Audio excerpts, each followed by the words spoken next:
Terima kasih pemirsa, Anda kembali menyaksikan program Juru Bicara. Baik Pak Dirjen, kita akan lanjutkan pembahasan pada malam hari ini. Tadi kita Ya, mengenai manfaat Pak Dirjen. Apabila masyarakat Indonesia beralih menggunakan kendaraan listrik, apa saja manfaat kira-kira yang akan kita peroleh dari peralihan tersebut Pak? iya. Jadi ada yang berpersepsi bahwa subsidi kendaraan berbahan bakar listrik berbasis baterai ini adalah pemborosan ya, karena pemerintah mengeluarkan anggaran tambahan untuk subsidinya atau insentif pajaknya ya. Tetapi sebetulnya ada penghematan yang bisa dicapai dengan subsidi ini. Ya misalnya konsumen. Ya konsumen ini pengguna sepeda motor misalnya, ini bisa menghemat 2,77 juta per tahun. Ya penghematan itu bisa diambil dari mana? Ya dari bahan bakar itu begitu ya. Kalau dia beli bensin ya dibandingkan dengan menggunakan listrik, ya itu dia bisa menghemat 2,77 juta per tahun. Mm. Nah, pemerintah sendiri ini bisa menghemat 3,32,7 miliar per tahun. Dari mana?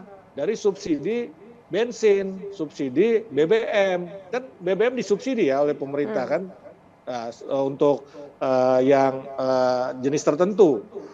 Nah, jadi karena penggunaannya hemat, ya karena orang menggunakan kendaraan berbahan bakar listrik, maka subsidinya juga jadi hemat kan begitu kan? Ya 32,7 miliar loh per tahun. Nah, ini saya kira juga perlu dipikirkan, dipertimbangkan oleh mereka yang mempersoalkan, ya mempersoalkan. Ya belum lagi tadi penghematan quote unquote ya, dalam arti pengurangan, ya pengurangan risiko polusi udara, ya kemudian juga efek gas rumah kaca, ya juga dari sisi lingkungan yang lainnya begitu. Nah, jadi ini banyak sekali manfaatnya yang bisa kita dapat dengan pemberian subsidi pembelian kendaraan listrik berbasis baterai. Baik, selain mewujudkan energi ramah lingkungan, pemerintah juga tentunya menghemat sekitar 32,7 miliar rupiah setiap tahunnya.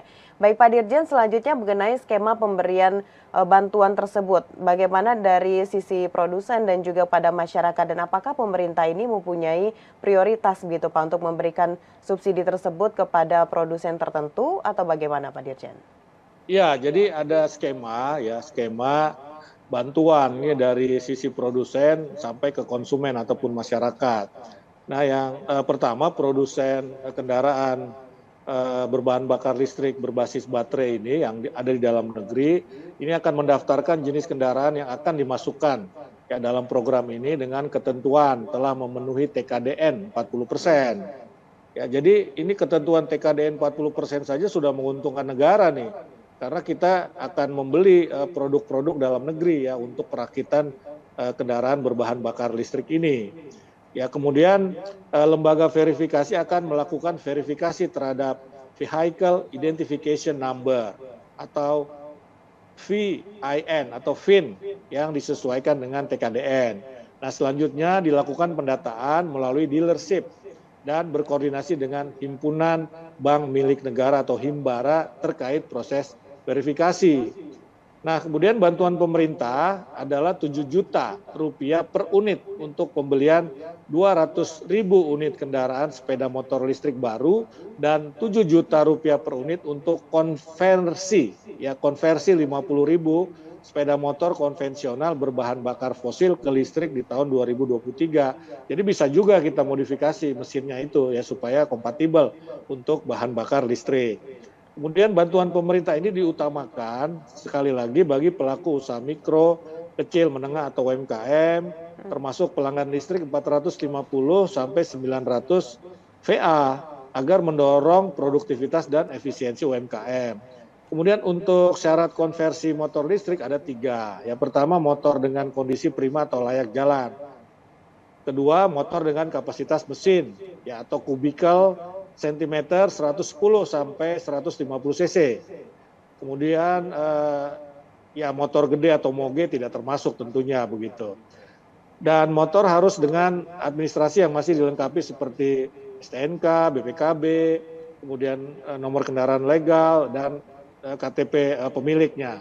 Kemudian apabila masyarakat memiliki 2 sepeda motor, ya untuk sementara ya hanya 1 yang dapat dikonversi supaya yang lain bisa juga ikut program ini begitu. Kemudian motor juga harus dikonversi di bengkel yang bersertifikat dari Kementerian Perhubungan, dan pemerintah akan siapkan aplikasinya agar dapat dengan mudah mengetahui lokasi bengkel konversi. Ya, jadi bisa dilihat, bisa ditanyakan ke Kemenhub.